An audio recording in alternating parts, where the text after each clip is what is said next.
chase we. With them gun pon them waist, see? Get a you, don't let them replace we. How do you think you stayed relevant, throughout like all these years? What do you attribute to your relevancy, in the music as far as DJing goes throughout all these years?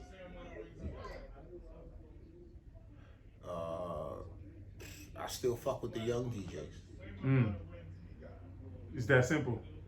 Yeah, because when I was a young DJ, I used to rock with my buddy Al in the System. That was the first official sound system I played on. Right. And that was because Coochie was already playing on Al in the System. My next buddy Julio was playing on Al in the System.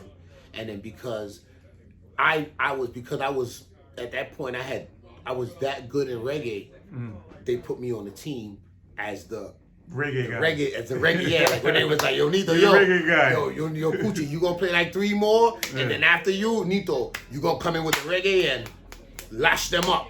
Start with like some old school, and again, they trained me, they groomed me, they showed me how to start, how to come in. Yo, listen, start with some old school, and then come into the new, and then lash them and go in at the end. So you know what I mean. So they showed me how to organize my music. They showed me how to time it. Yeah. I learned timing from them.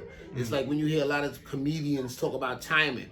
I learned timing from working with Al and Coochie and all these guys. How to, even how to organize your music and how to finish off the night. Depending on, and I learned that. Like I remember doing parties with young dudes, and the night would end up in a fight. And then I remember doing parties with the older people and everything, and nice. And I had to kind of learn why. Because, as a young person, you want excitement, and unfortunately sometimes, that excitement turned into violence. So I kind of learned as you work with the older people, you bring people to a certain point, and then you bring them down. All right, so speaking about learning, what did you learn working with Sean? What did you learn working with Duba? And what did you learn working with Coochie, DJ Coochie? Sean was my reggae connect, because he was attached to the Jamaican reggae world. He used to date a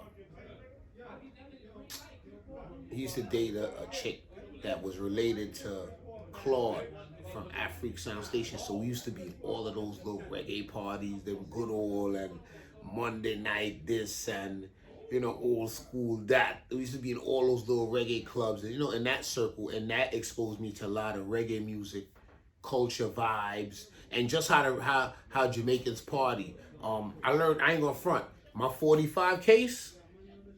If I was to bring my 45 case right here now, my whole 45 case is Afrique Sound Station vibes.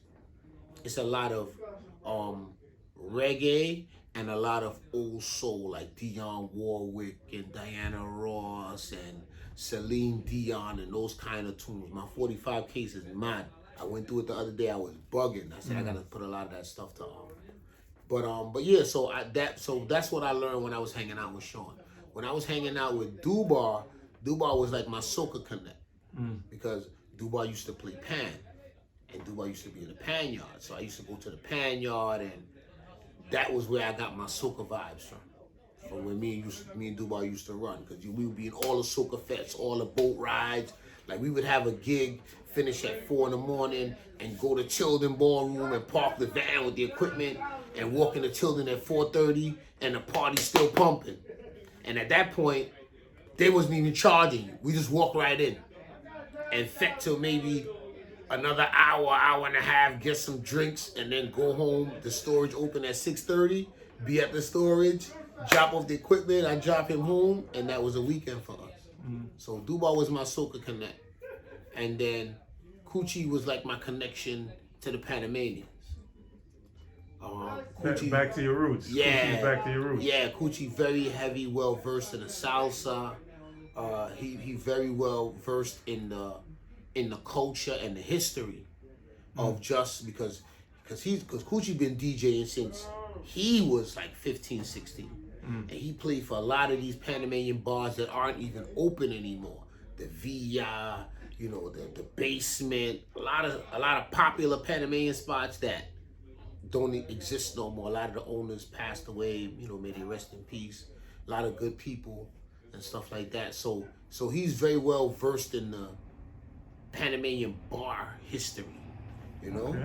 So, you know, with all these different things kind of add up to me, and then I still have my personal connections with certain DJs that I've, you know, I got a good repertoire. Good repertoire with that, you know, that I can't even say like they friends, like they family. Right. You know, when you talk about like DJ Spice, that's family. DJ Scratch, that's family. And that's not a friend, that's family. You know, I grew up watching him. You know what I'm saying? Been in his crib. Is there like a favorite genre of yours? Yo, it's weird. I can't even call it. Like I have my your moments. times. I got my moments. I think I got the same thing I got too. my moments. Like some days I'll get in the car and I'll put on La Mega and I'll be listening to Spanish salsa, merengue, reggaeton all day. Then I get some days I'll get in the car and I'll put in my USB and I just want to hear Vibes Cartel and Badman reggae tunes all day. You know what I'm saying? And then I get in the car some other days and I want to hear soca vibes. Like, so I can't really call it. I can't, you know, sometimes I want to hear Panamanian Spanish reggae. It just varies depending on your mood. Yeah, it depends on my mood and day. my vibe, you know, and I've always felt like, why limit myself? I don't like that was one of the things when I first started DJing. I think that was like one of my claim to fame because back then everybody was this DJ. You know, and back then when I first started DJing, everybody was he's a reggae. He played reggae. He's a hip hop DJ. He played hip hop. Yeah. He played soca. Yeah. Now, because I was Panamanian and because we listened to so much different kind of music, and I was doing a lot of like it was local events, everything. I had to come to the party with mad crates of records. Because guess what? I got to play reggae. I got to play hip hop. I got to play soca. I got to play Spanish music. I got to play oldies. I got to play Haitian music. You know what I'm saying? So it was a lot of different music that I kind of had to play because of you know, my culture and how we brought up. We listen to everything. Yeah, Babylon them chase we with them gun pon them waist. See, get a you, don't let them replace.